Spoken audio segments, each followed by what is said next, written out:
I think I'm just going to do a bunch of notes to myself rather than doing a bunch of talking.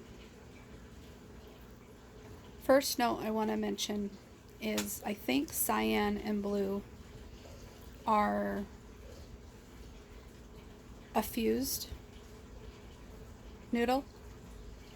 Like they're kind of one and the same now, but they used to be different.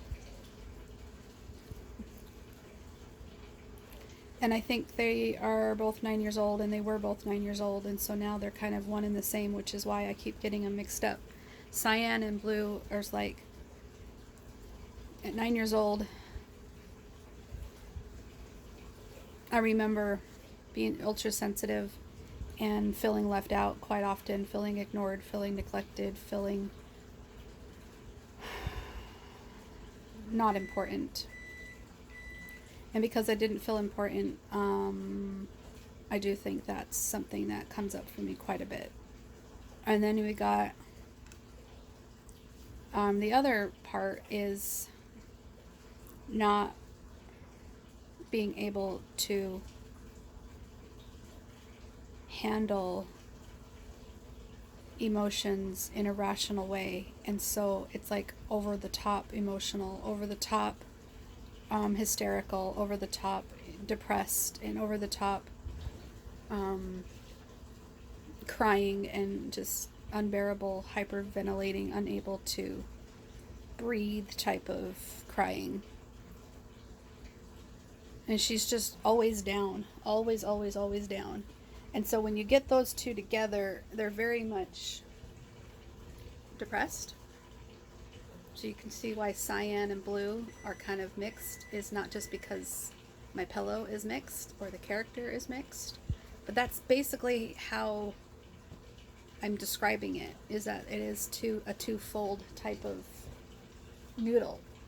It's got two things going on, and depending on which one you tap into, you might trigger the other one because they are fused, because they are mixed. And she's learning better coping. She's learning to not have such over the top emotions. She is learning balance. But we are thinking, after yesterday's whole ordeal, yes, I'm still wearing the same shirt, leave me alone. Anyways, after yesterday's whole ordeal, we think we all need to take one for the team. We need to get cyan blue, some antidepressant medication, because she's the one that needs it the most. And even though we're not depressed all the time, because she's not always fronting all the time, she's not always co-conscious, she's not always, hi, you're interrupting my video. She's not always co-conscious, and she's not always influencing.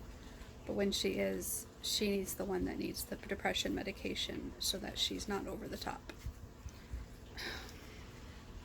Can I help you out? Thank you. Appreciate you for helping me. I am so irritated right now. I can't stand it.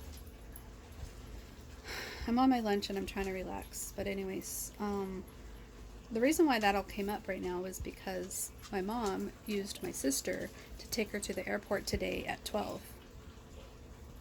And I do sense that in the past that would have been really triggering to me, because I would feel left out, like I'm not as good as my sister, or she's using my sister instead of me, or they're having fun and not me, or I'm feeling left out, or something like that. And that used to be really hard for me when blue was around, sensing that. It's cyan noodle and blue and stuff. But I think the bigger part of me right now is just, I'm just trying to get through my day and trying to make my boss happy and try to make my husband happy and trying to make my kids happy, and my mom, and feeling included and stuff is the last of my worries. But then you start to think about the whole borderline personality disorder, and I start to think about the favorite person theory. And maybe my mom was my favorite person at one time, and because she's not my favorite person anymore, my husband is, then my favorite person needs have changed. I don't need to be there with my mom. I don't need to be there with her all the time. I don't need to feel included in her world and all that stuff. And my husband, I don't want my husband to be my favorite person anymore. And maybe that's what I need to do in order to change my borderline, is I need to change my favorite person. My favorite person is me now. That's what I'm doing. I'm changing my favorite person to me. Anyways, this has been long enough, so I guess we're not doing a bunch of short videos, or maybe we are. I don't know anymore. Talk to you later. Bye.